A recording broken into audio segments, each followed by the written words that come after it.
Hey, Mike Wolf here today. I'm super excited because I have a guest here who there's certain things that I've never really understood, and one of them is this infinite banking concept. And I kept hearing about it for years and years and years, and I wasn't quite sure if it was even like legitimate. And then a good buddy of mine in the U.S. has been doing it for years apparently, and helping a lot of people who are buying real estate through the infinite banking process. Uh, and then, luckily, through a mutual friend of ours, I got introduced to somebody who's doing it in Canada because I know it's not the exact same. And so I decided I need to interview her and have her kind of, I guess, help with all the myths, misconceptions, what's true, what's false, because I know that my friend in the States swears by it, and a lot of his clients do too. And it's been a really good way for them to purchase real estate and actually make extra money doing it because of how they funded it. So, welcome, Kristyn. Good to see you. So happy to be here. I'm so happy to have this discussion, Mike, because it's rare that I get to speak in front of people that, one, are as driven as real estate investors and that think as Mm, long term as real estate investors do. Because yes, most people want a quick fix, they want a get rich quick scheme, and this isn't it. of course. So Exactly. I'm super And if it was, excited. I wouldn't have you on here because yeah. So anyway, so I'm glad that we're not having that discussion. But I think it's actually a really good. I'm not going to obviously spoil the show by giving away all. I'm not, spoiler alert here, but it's really cool on so many different levels because not only is it for funding the real estate, but it's also protecting yourself insurance wise, and just makes, from what I understand of it, makes so much sense. So, but I'm going to let you take the stage because you are the expert, and I can't wait to see what you've got for us. Awesome. All right. Well, if it's okay with you, I will share my screen. I actually put together some slides just Awesome. because it helps to see visuals sometimes, and it Sounds keeps me great. on track. So I know the feeling. well, Uh, I'll go ahead and share this. So bear with me. thank It you. takes a couple seconds for the screen to come No up. worries. If you don't mind just letting me know once you see it. Yeah, we're almost there. It says you've started screen sharing. Double click to enter full screen mode. I don't know if you're supposed. Oh, there we go. Okay, I think we're good. I still Perfect. don't see your. Oh, there we go. We Oh, are in business. This is good. awesome. All right. So really quickly, I'll just kind of go over what I plan to talk about. So I'll introduce myself, and then we'll talk a little bit about the problems that we face, especially as real estate investors. And then we'll talk about who's really in control of your capital, and of course, how infinite banking fits into that. I actually Perfect. have a couple case studies to share, and one of them is even including a property that I found on your website. So I hope it's Nice. okay that I share that That's with great. you. Yeah, even better. And then a second, and then some bonus uses that we can use over and above real estate. Okay. Um, so just to start, I'll kind of introduce myself because, I don't know if your audience would have seen our previous conversations, but my name's Kristyn. I'm an authorized infinite banking practitioner. And my background is actually in bookkeeping and accounting. So I was a bookkeeper and a project manager right out of high school. I was doing bookkeeping. Eventually, I went into project management. I was very fortunate to be able to work from home while my kids were young. I homeschooled my kids. And in my project manager career, I worked for a wide variety of businesses from like small businesses to luxury multinational Fortune 500 companies. And during COVID, when the trucker convoy happened, that was when I really started questioning how safe my money was sitting in the bank. So when bank accounts started getting frozen, that was what kind of made me really question what was going on. So I looked for other solutions and I found the infinite banking concept. And what I found just blew me away because I always thought insurance was a scam, especially life insurance. That was Mm. like, I can picture the sleazy, greasy, you know, guy selling you, like trying to just get all the money out of your hands. And when I realized that there's actually life insurance that you can use while you're alive, everything clicked. It made sense. And it blew my mind that this isn't just common knowledge, that everyone doesn't know this. So it took me a long time to find someone to set up my husband and myself. And in that time, I decided I had done so much research that, you know what, this is a really good fit for me, really good fit with my background. So I switched careers, worked on getting licensed, and I got specialized training with the Nelson Nash Institute. So Nelson Nash is the person who he wrote the book Becoming Your Own Banker. He's the father of the infinite banking concept, and he's been building a a group of practitioners since I think the 80s or 90s was when he really, the 90s I think was when he really started teaching insurance brokers how this works. And we've now grown to hundreds of people across Canada and the US.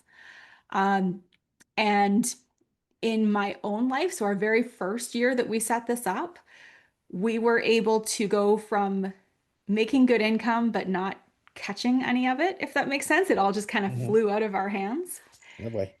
to uh, paying off more than $40,000 of our mortgage Mm, while using our policies. So we were able to utilize our policies in such a way that we were able to knock 13 years off of our mortgage wow. in that very first year.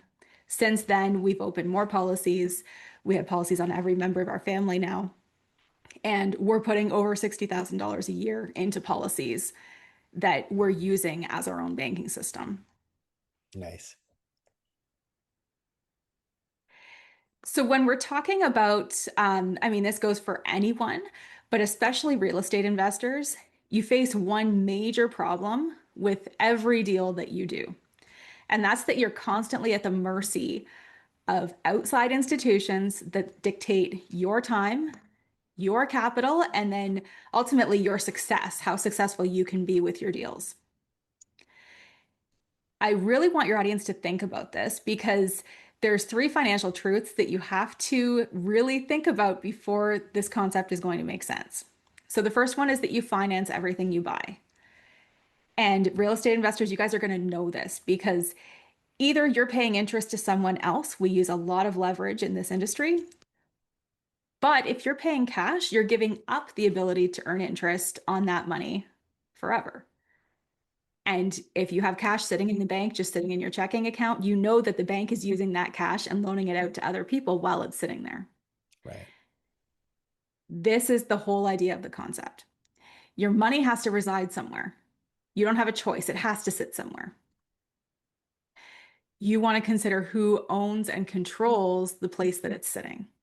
And then finally, we have to do what the bank does. And that's that you don't leave money sitting idle in an account. When your money is sitting in your checking account, the bank is loaning it right back to you at a higher interest rate. And they're making a spread on every dollar. So we simply want to take the bank out of that equation and keep this money in our own system.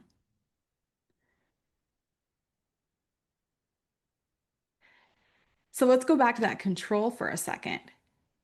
How much risk do you have to take in order to make a higher return on your capital? You're already taking all the risk with your investments. You don't want to be your cash that you're sitting on, you don't want that to be a really high risk place.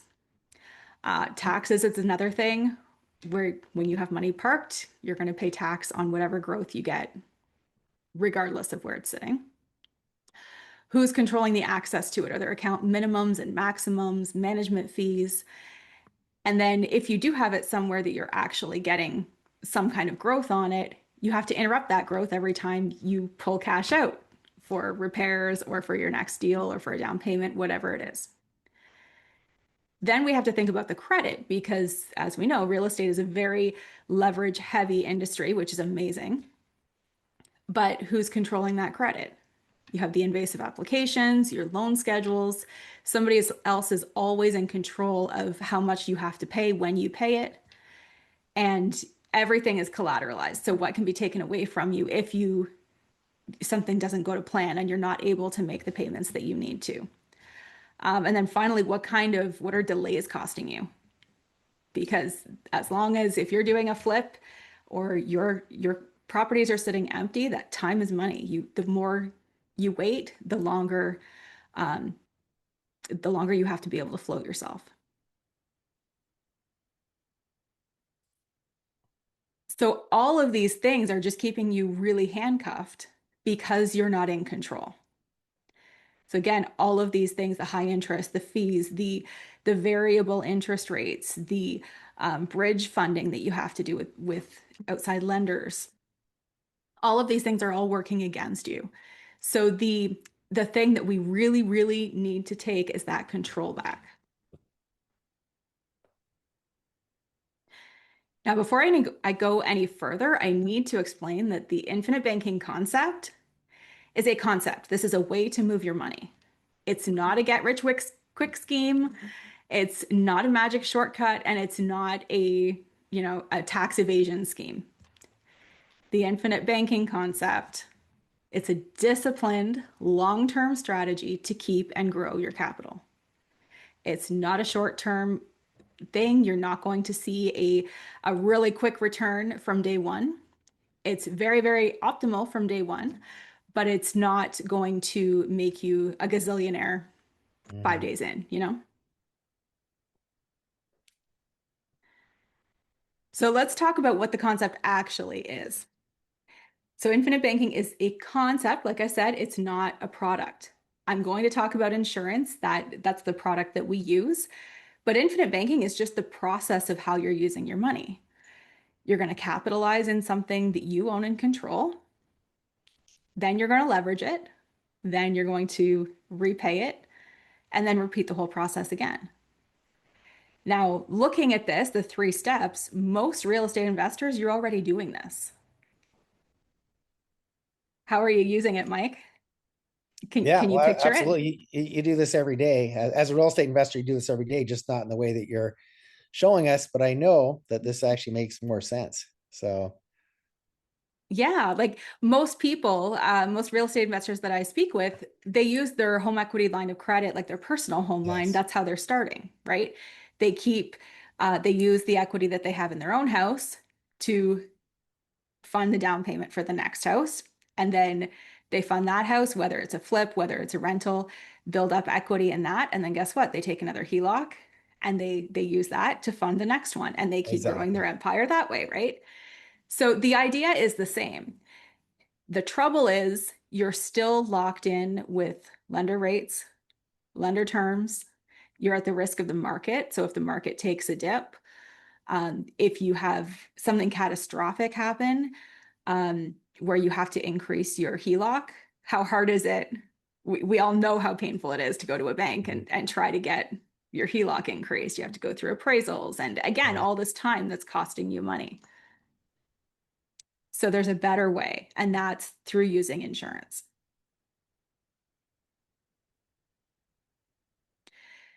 Now let's just kind of compare the two for a second. So when you're using your HELOC, it's difficult to increase. It impacts your loan to debt ratio and your credit score. That's a huge one, right? You have to consider that because that's going to be a factor in every other deal that you do going forward. The rates are variable.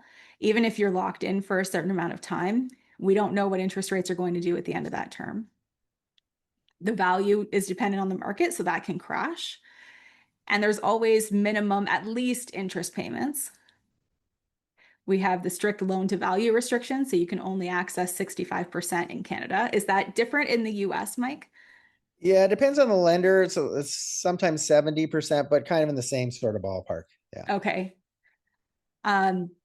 And then you have the risk if you do default on it, what can be taken away from you? How is that going to affect your portfolio if you default on something? And again, right back to who's controlling every part of your HELOC, because it's not you. If we shift into saving our cash inside of a participating whole life insurance policy, so this is just like your house, this is an asset. It's not as soon as people hear insurance, you think expense, because your property taxes, your property insurance, that's all expenses. A permanent whole life insurance is an asset. This is something that's guaranteed to pay out at the end of your life. Because it's permanent, you grow equity in it. And this is where a lot of people get stuck, because if you go to your life insurance agent down the road in your, local plaza and you say, hey, I want to start infinite banking, they're going to have no idea what you're talking about. And you can tell them, I want a whole life insurance that's participating. And they say, okay, that will be $100 zillion, please. because to access the kind of cash that you want in the traditional way that these are built, it's going to cost you a lot of money, and they don't typically build cash value very quickly. The way that we do this when we are authorized infinite banking practitioners and we know what we're doing, we've had specialized training in this, we can build this so that you have high cash value from day one.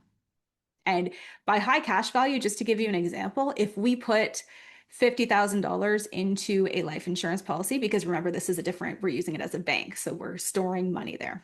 You put $50,000 in, you could borrow, say, $45,000 within a couple days, depending on Really? Wow. the company we use. Yeah. Hmm. Now, because you have this policy in place, it's a private contract. You own it, you control it, not the insurance company. So once that contract is in place, you're the owner. They can't take that policy away from you unless you don't meet your terms of it, which is basically paying the premium. Hmm. They can't take it away from you. There's going to be cash value, and that's your equity in the policy. If you decide for any reason that you no longer want that policy, your cash value is actually what the insurance company has to pay you to cancel this policy. Hmm.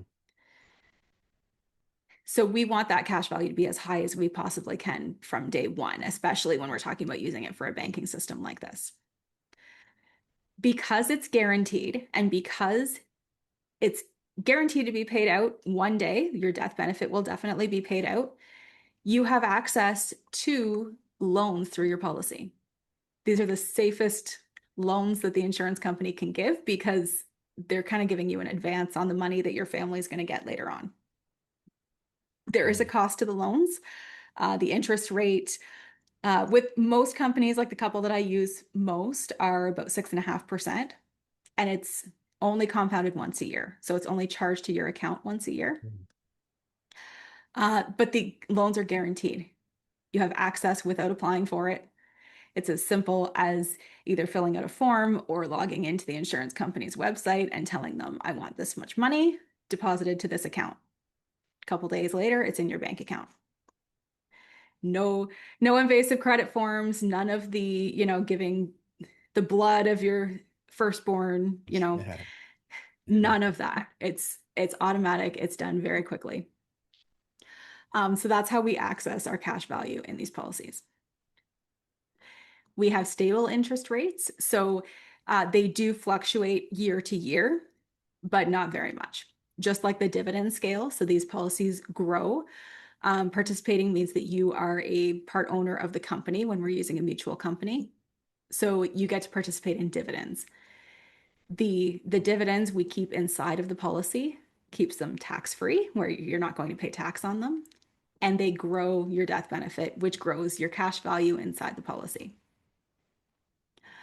Dividends aren't guaranteed, but they've been paid out every year since the inception of these products. So the companies that I work with, this has been in force for over 100 years, and they paid a dividend every single year. Nice. Your cash value can never decrease. So once it's there, it can't go down. And it's like the equity in your house, like your cash value, you have your death benefit here, your cash value has to catch up to it.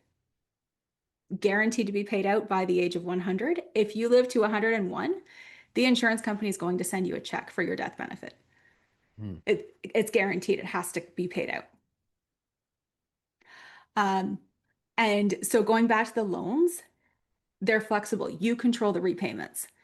In fact, there are no repayment terms. So this is where it gets really interesting, especially for someone who is into like flipping houses, or if you're doing like, the buy, renovate, refinance, all of that, because you can carry these loans as long as you like without making any payments on them. So you can wait, if you're doing a flip, wait until all of your repairs are done. You sell the property, then you pay back your loan. That's amazing. Yeah, if you're doing a refinance, I wish a same banks thing. did that. That'd be nice. Yeah. Wow. How painful is it to go to the bank and even just to get the renovation loans, Oh, exactly. right? That's a Exactly. painful process, especially for people that are just kind of starting out and that aren't really seasoned and don't have the history with the bank, right? Yeah. And So I'm not saying somebody should do this, but what if somebody decided they never wanted to make a payment? Like, is there, what would happen with that? so I wouldn't recommend it because you at least want to be paying your interest on the loans. Okay. Like once a year, you'll be charged the interest. If you let your loans accumulate too much, then they're just going to eat up all of your cash value and Mm, it's all going to go to interest and you don't want that. yes. No.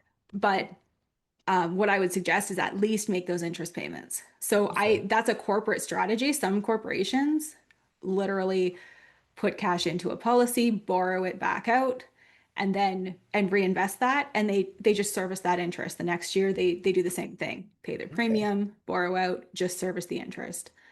And Um, who sets that interest rate? Is it set by the insurance company, or is it tied somehow to, let's say, the borrowing rates at a bank for mortgages, or what's it? Is it tied to anything, or? so the insurance company determines the rates. Typically, they give you the rates. Um, I'm thinking of the one company that I use the most. They as soon as they tell you the dividend scale for the year, the interest rate is part of that announcement. So you know what the interest rate will be for the next year. Hmm, And insurance companies, when they their dividend scale and their loan rates tend to go like this. They move very, very, very hmm, slowly over time. There's not a lot of deviation there. Um, in fact, if you look at the deviation between the dividend scale and like a bond portfolio, the dividend scale actually has much less deviation than even a hmm. bond portfolio. Interesting. Okay. Yeah. Wow. And then this is I mean, it's all great, right? You have flexible funding, you can do what you want with it, you make up the terms. But the best part is it's totally private.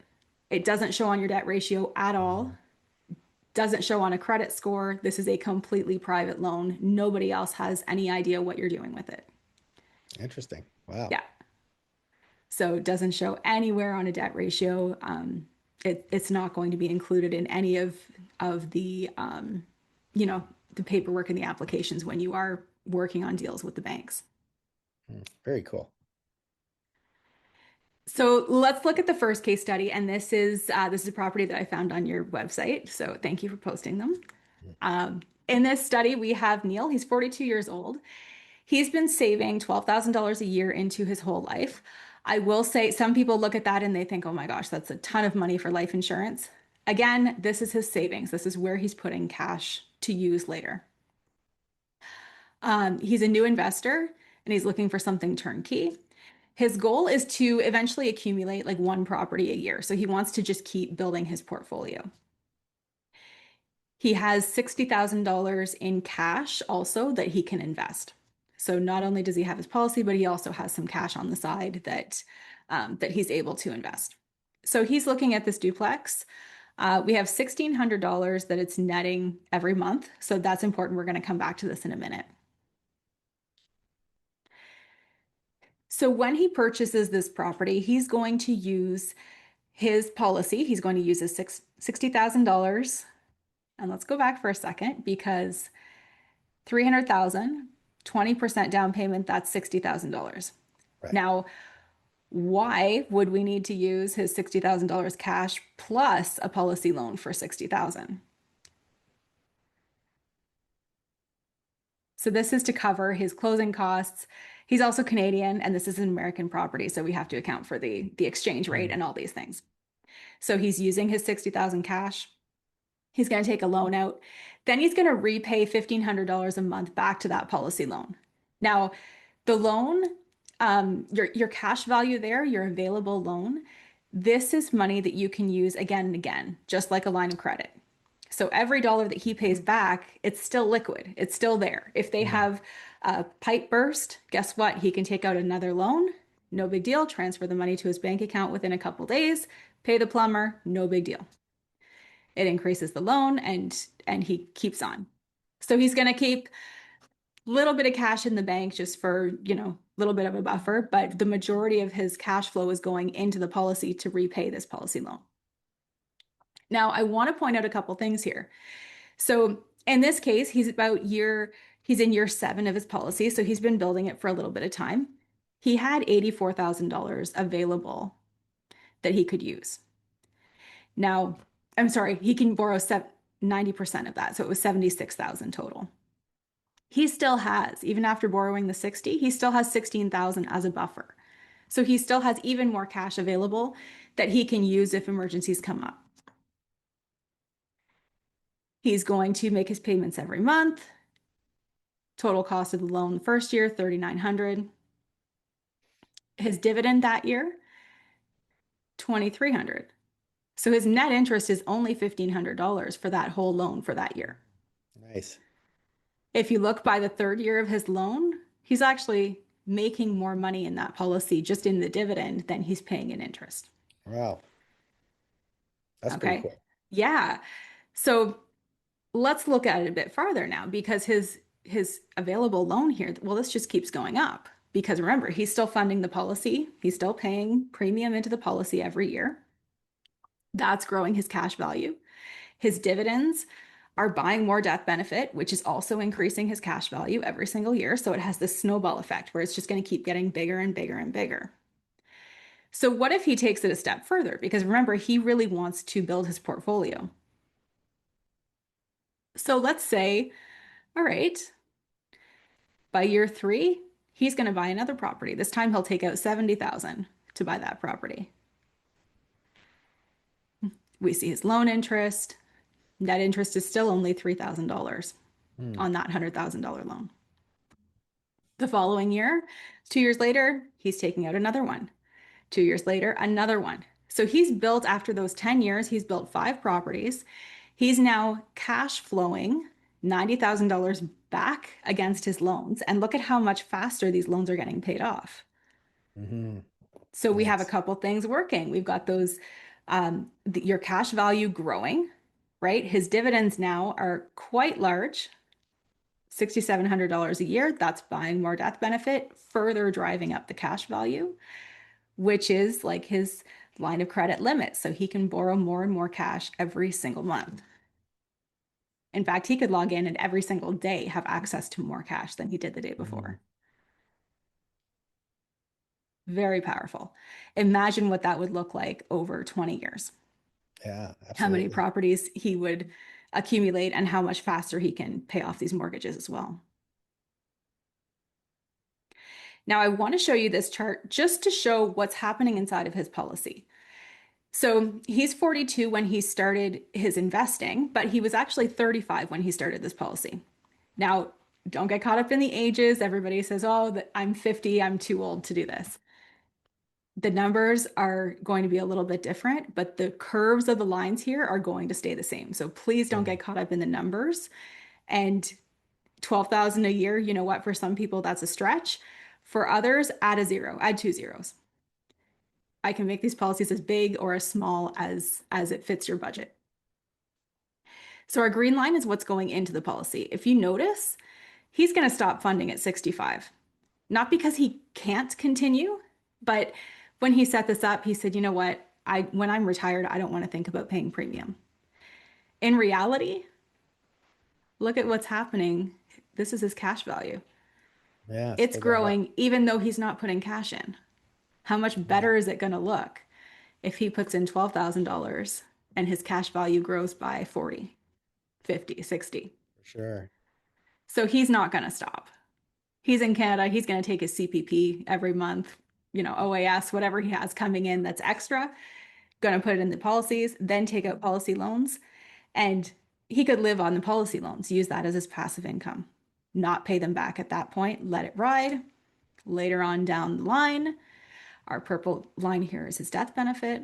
Later on down the line, even if he borrowed all the cash here, when he passes away, his family would still receive the difference between the death benefit and the loans. So not bad for that, I don't know, 300,000, 400,000 that he put in, right? Absolutely. Yeah, that's very cool. And he's used this, he's had access from day one. First day he put in that 12,000, he could access about 10,000. Well, I think you mentioned is it 90%? Is that how it works? Or so 90% of the cash value, yes. Okay, gotcha. Now, When we start talking about corporations, there are ways that you can access a bit more. Like, so if you use a third party lender, like if we go to a bank and use your policy as collateral, they will sometimes let you borrow 100% of your cash value. So that's a good thing to know too. Yeah, absolutely. Yeah. Um, and just speaking of corporations for a second, because I don't really touch on that much here, but for corporations, it's even more powerful because if you think about a corporation and you have, especially if you're in real estate and you have large amounts of cash that sit in a bank account that you need it liquid, but you don't really want to lock it in somewhere, and any interest, anything that you make on it is highly taxed, right? Taxed at the highest brackets. Mhm. If it's inside of a life insurance policy like this, your growth is tax deferred. Oh, interesting. Your death Okay. benefit pays out tax free. Oh, wow. That's pretty cool. I'm Yeah. learning a lot. This is great. Yes. And that's when it's kind of an advanced strategy, but that's when we use a third party lender again, because instead of Okay. taking policy loans, we can use the bank loans, and then the loans stay tax free as well. Crazy. Wow, that's so good. So, so powerful. I don't want to get too much into it, into all of the little intricacies of it, but I'm happy to get on a chat with anyone, and if we get on a call, anybody in your community that's interested, I'm happy to go through that with them. Okay, second case study. So in this case, we have Sandy. She's 55 years old. She's been flipping houses for quite a while. She averages about $60,000 a year in profit. Right now, she has 130,000 in cash on hand, just sitting in her bank account, and she has her personal HELOC that she uses as emergency, just kind of a buffer. So she's looking for her next deal, and she finds this house that we have here. Estimated profit by the end of all of her renovations is about $70,000. Nice. Now, in a typical situation, and Mike, feel free to correct me anytime because you're the expert here.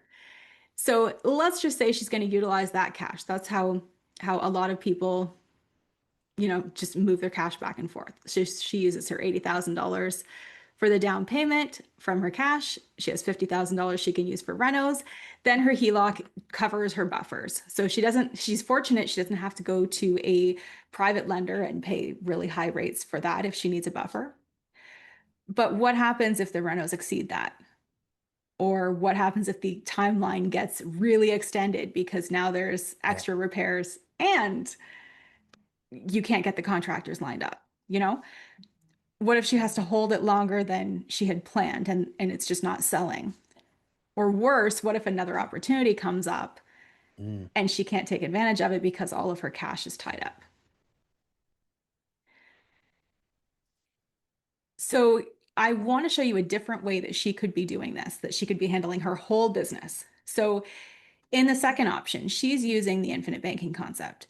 So she's putting $50,000 a year of her average profit into a policy.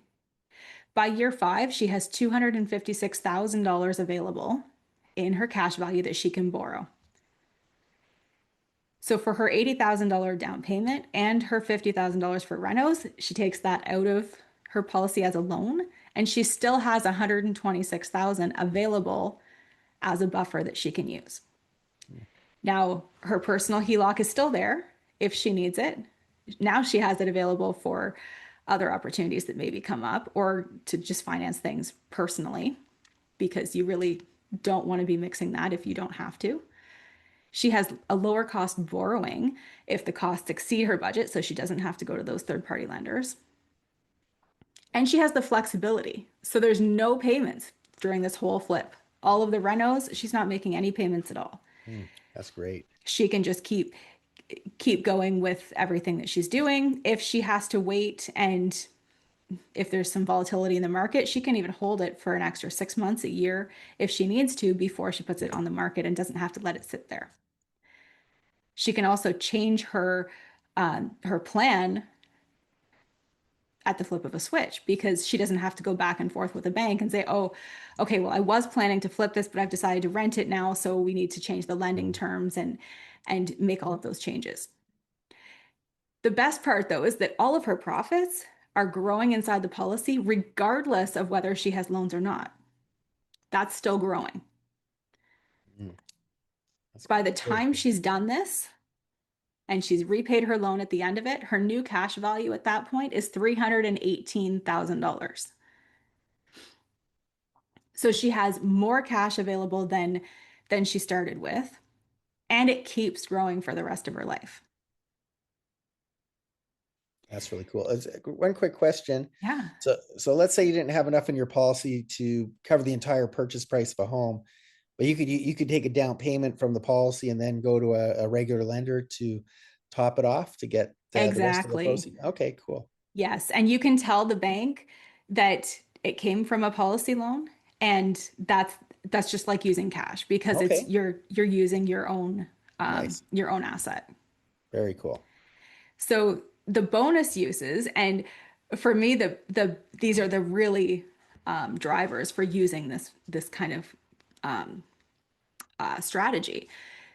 You have accessible cash when you need it. You have cash within a couple days. Like you're not waiting for bank loans. You can jump on opportunities when they come up. You can make cash offers. You can essentially pay less for things because you're able to make those cash offers and do it quickly. You always have cash available in your policy. If we go back and look at her policy here for a second, she still had $126, 26,000, I'm sorry, available for a buffer. What if her investor friend needed to borrow $120,000? She could now be their private lender. So she can be earning a spread on that money Mm, that's just sitting idle. nice. Do what the banks do, right? Of course. And remember, the profits are continuing to grow inside the policy. So every dollar that you put in is continuing to grow for the rest of your life. We have the tax advantages. I kind of mentioned that a little bit on the corporate side. Personal side as well, though. Inside of a policy, it's growing tax-free. We're not triggering taxes. We are not triggering taxes when we take loans. There is a small kind of asterisk, I'll say, to that, because if you get later in a policy and you're taking out policy loans and not repaying them, that's when you could trigger a little bit of tax, and that's when we use an outside lender to just mitigate that risk so Yeah. that we're not causing taxes. And then you still have cash available for your personal finances as well.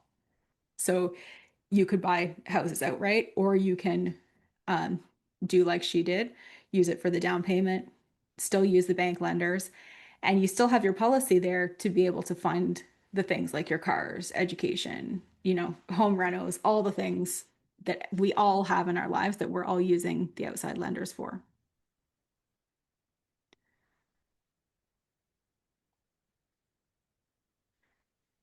So just a really quick roadmap. I'm almost finished. Really quick roadmap to what it looks like if this is something that you're interested in. I would just encourage your community to just book a call. I'll make sure that you have all the links when you share this video.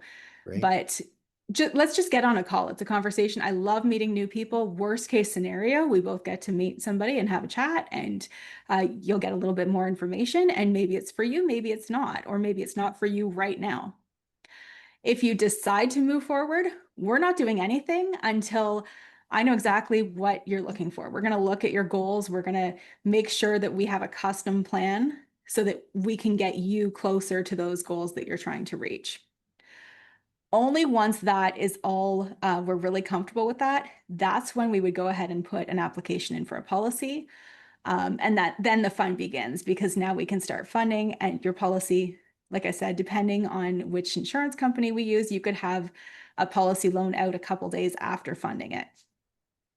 And then finally, just because the idea is that you have all this control, it doesn't mean that you're in it alone. My job is here to help you use your policy in the best way that you can. And so I'm here to help you run through scenarios, see if something, maybe it makes sense to use a policy loan, maybe it doesn't. If your HELOC has a really, really low interest rate and you're going to pay it back really quickly, or you plan to make payments, it might make sense to use that. So my job is to be here to run numbers with you and to help you make those decisions and to help you change the plan whenever life happens. And maybe we need to add to your system. Maybe we need to add more insurance so that you can have more and more capital available to you when you need it.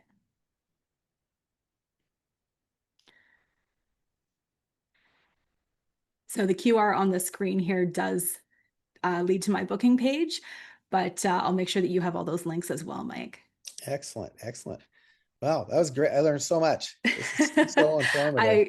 I feel like I threw a lot at you. So any questions that you have, feel free Yeah, to. I think the biggest question I have is there anybody that's not a good fit for? Is there somebody that maybe is watching this that's a real estate investor that should maybe avoid this? Honestly, I would say if someone's a real estate investor, I can say almost without a doubt that they're a good fit Hmm. because they're someone who thinks long term and they're patient. They're not looking for something really Right, quick. right. I would say people that are living beyond their means and um, you can't seem to get a hold of a control of your spending. And Mhm. if you can't handle having access to credit, then this really isn't a good fit for you because you could get yourself in trouble Right. really quickly if you're not managing it properly. Yeah. So for somebody who's relatively disciplined with money, this is like it sounds like it's a good fit for them for sure.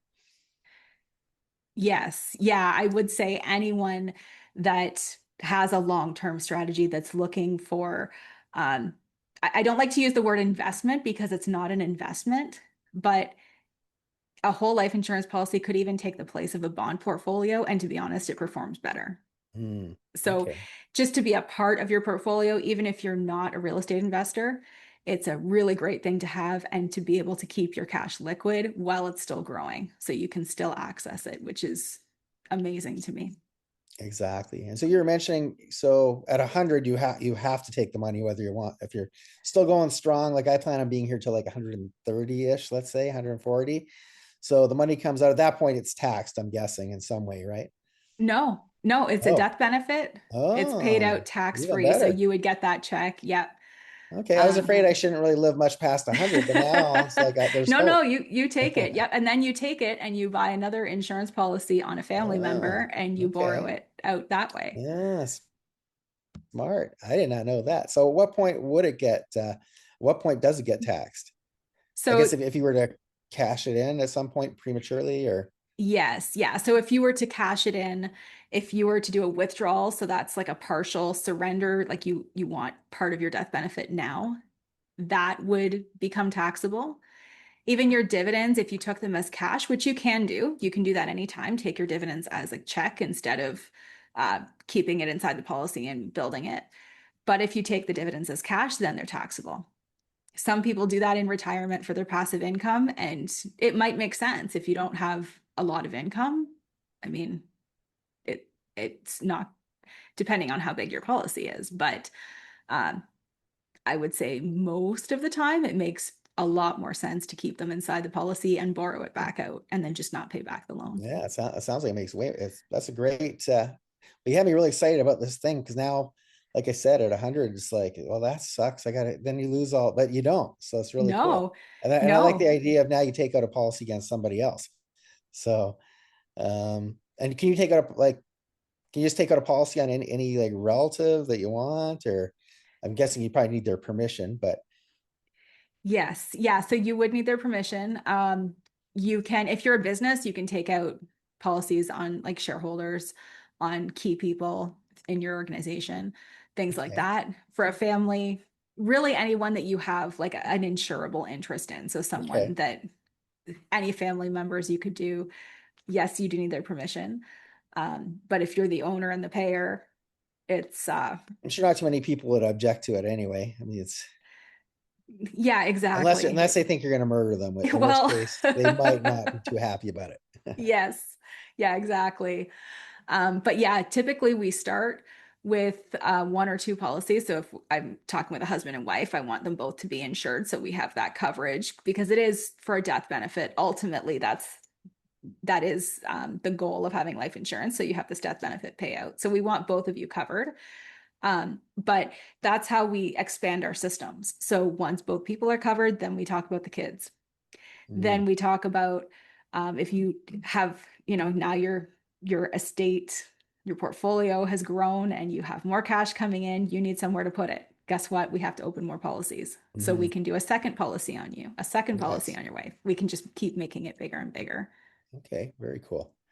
And can you insure pets? Not that I'm aware of. All right. So if you do, and we were talking about corporations, um, with that, in a lot of cases, it makes sense to actually own the property in a corporation. So you'd probably want to set up a policy within a corporation in order to make that purchase for the corporation, or can you take the money out Yes. of your personal to buy something and then put it, even though it's going in a corporate, some sort of corporate entity? So you could do it either way. It probably, most of the time, it makes more sense to own it corporately because you're paying with corporate tax Mm, dollars rather right. than paying yourself personally and Yeah, taxing it and then true. then using personal after tax dollars. Um, so typically I would say like hold it in a holding company and then, you know, um, you can use that to fund all of the policies outside of that. Yeah, that's great. This has been very, very informative. And I thought I was starting to pick up some of the things from my friend in the US, and I kind of understood it, but now it's like it's much more clear to me. I got to have a lot more clarity, and I appreciate that. Yeah, my pleasure. And I feel like it's something it does take a bit to understand. Where's my book? If you haven't read this book, That Becoming Your Own Banker, I would strongly suggest reading that. There's some good ones that are written even for Canadian real estate. Um, it's hard because it's a really kind of oversaturated market. Like there's a lot of noise out there. Yeah, yeah. If you're trying to research it. So it does take a bit to understand. I have a free video training series if anyone is interested. I can send you the link for that too. Oh, great. And it just lets people grasp it a little piece at a time rather than steamrolling like I did today. Yes. No, it made actually a lot of sense, and the way you explained it, it totally resonated with me. So, because now I see it more almost as a savings vehicle that you can access as opposed to like, okay, well, this is your life insurance policy that you happen to be able to do this with. It's almost more a strategy to create that wealth in the first place. Like, especially if you start off with the end in mind, hey, I want to own X number of properties. That seems to speed up the process quite a bit. Yes, exactly. And that our mutual friend Austin, we've had chats with him before, and that's how he started was just, one property and then he just keeps using his policies, Yes. runs his funds through his policies to keep growing them, and it's snowballing like we saw in that first case study. Very cool. I was going to ask you one more thing, but now I can't remember what that one thing was. It'll come to me as soon as we finish the call. I know it. While Um, you're thinking of that, I didn't touch at all on the funding flexibility. And so I thought that would be useful to know because yes. when we start talking about big numbers, especially for real estate, like there's a lot of um, instability, I'll say, in your profit and your income of what you have coming one year to another. And so when we build these policies, I always build so much flexibility into them where there's a minimum payment that you would have to make just to Mhm. keep it going, and then a maximum that you can make. And the CRA is actually who dictates the maximum that we can put in because if you put too much cash in versus the death benefit that you're buying, then they consider it a taxable investment and then your Mhm. whole policy becomes taxable. Uh-oh. So Uh-oh. but there's a really big range that we can put there. And depending on Okay. the insurer, some of them let you even carry over the room. So if you don't hit your max this year, it carries over to next year. So next year you could put in Nice. that extra $100,000 or whatever room you have. So Ah, that's really very cool cool. too. And I finally remembered what I was going to ask you. Are there major differences? Well, first of all, so just to clarify, because you used that example, of a Canadian buying an American property. Absolutely no problem with that, right? No, not at all. Okay, No good. one, no one's asking what you're using your policy loan Okay, for. that's really cool. I like that. And are there major differences in case any of my American friends are watching this? Are there a lot of differences in the American system compared to the Canadian when it comes to infinite banking, or is it pretty similar? Some of the intricacies are a little bit different. They have there's a lot more carriers in the States that are mutual and that it works with. And they have different rules as far as like how you can fund it. I think you can get much closer to like a one lump payment to fund an Mm, insurance policy in the States, where in Canada we have to, I've seen them go as low as like 5 year funding. But okay. really, when we're talking about infinite banking anyway, you want to be able to fund it forever. Like we saw in Yes. that example, like Yeah, it makes total he's not going sense. to stop at 65. No, of course, of course. And I once again had another question, but as always, I forgot it. Oh, I know. Are you able to help people all across Canada or just certain provinces or? So I'm licensed in every province from Ontario to the west. I can get licensed in the other provinces. I just don't have clients in them yet. But once I have someone coming to me from Newfoundland, then I will get licensed there too. All right, we're going to have to make that happen then. Yes. Well, that's great. Well, I learned a lot. I really appreciate you uh, explaining it, breaking it down, and just the visuals helped a lot. And like I said, for me, it totally resonated. Where in the past, I kind of felt like I sort of understood bits and pieces, but now it just kind of solidified that for me. So I really appreciate that. Thank you. So glad to be here and to be able to share this. And yeah, if anyone has any questions or would like to book a call or even just check out my resources, we'll make sure that they have the access to those links. Yeah. How long has this been around, by the way? Because I wish I would have known about this 37 years ago when I started, because I had no clue. And then I started to hear things about it, and I've seen that pictures of that book before, but I never really understood it to the point where I felt safe doing it. So Nelson kind of discovered the concept in the 80s, and then he kind of started teaching in the 90s. I would say even Mm, the later 90s when he started kind of sharing it with other insurance brokers. And it wasn't until the 2000s that it really started picking up. mm, So early 2000s, I would say, was when they started the Nelson Nash Institute, where he's actually teaching people, and there's an actual course that we take, and it's actually quite robust. It was more, I'll say there was a lot more training to do this than there was to get my mm. life insurance license, Oh, which really? is That's kind of interesting. scary Wow. that Wow. the life That is insurance kind was of easier to scary. get. Wow, well, I'm glad you have it, and I'm glad that you were here to share with us today. That was amazing. And I will, as I get this out there, make sure people have access to that QR code and all your contact info. But I really, really appreciate you coming here and helping today. Awesome. Thanks so much, Mike. We'll talk again soon. We sure will. Thanks again.